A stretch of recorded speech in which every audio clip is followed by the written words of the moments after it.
పేరు పెద్దమ్మ? నా పేరు రామ్లమ్మ. రాములమ్మ. పింఛన్లు వస్తున్నాయి ఇద్దరు ఇంట్లోకి ముసలోళ్ళకి? లేలే ఒక్కరికి వస్తుంది, ఒక్కరికి అదే వస్తుంది. ఇస్తా అన్నాడుగా రేవంత్ రెడ్డి. ఇయ్యలేదు మరి.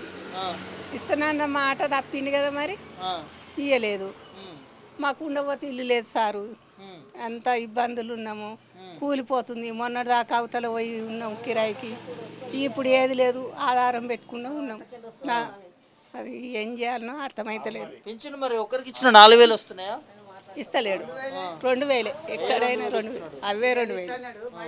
2 నెలలకు ఇక ఇవాళ వచ్చినాయి, 2 నెలలకు ఒకసారి వస్తున్నాయా? ఇవాళ వచ్చినాయి. ఆ, 2 నెలలకు, ఆ. నెలకు 3 నెలలుగా 1 నెల వస్తున్నాయి.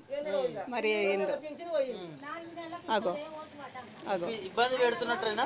ఇబ్బందిలో ఉంది ఇప్పుడు. మా ఇబ్బందే ఉంది ఇప్పుడైతే. ఈ 2 నెలల నుంచి అయితే ఇబ్బందే ఉంది చాలా. ఆ, మాకు చాలా భూములు లేవు, ఆ, కూలి బతుకు నా కొడుకులు. ఆ. ఇక గదే ఆ ఇయ్యమని చెప్పిండ్రు, ఇస్తామని అప్పుడు అన్నారు, ఇప్పుడు ఏమో ఇస్తలేరు. మరి ఇక ఏం చేయాలనో ఇక వాళ్ళకే తెలియాలి సాలకు. మహిళా సంఘంలో ఇస్తామన్నారు, మహిళా సంఘంలో ఉంటే అందులో కూడా ఇస్తలేరు. వస్తాయి అని చెప్పిర్రు, నిజమే అనుకున్నాము, రావాలని కోరుకున్నాము. వచ్చినాక గిట్లా ఇబ్బందులు అవుతున్నాయి. ఇబ్బందులు పెడుతున్నారు. ఇక మరి ఏం చేయాలి, వాళ్ళకే న్యాయం కావాలి. మరి వాళ్ళు న్యాయంతో చేయాలి కదా. అట్లా మాట తప్పినట్టేనా పింఛన్లు? ఆ మాట తప్పిరు, కంపల్సరీ అయితే మాట తప్పిరు అని మాట తప్పిరు.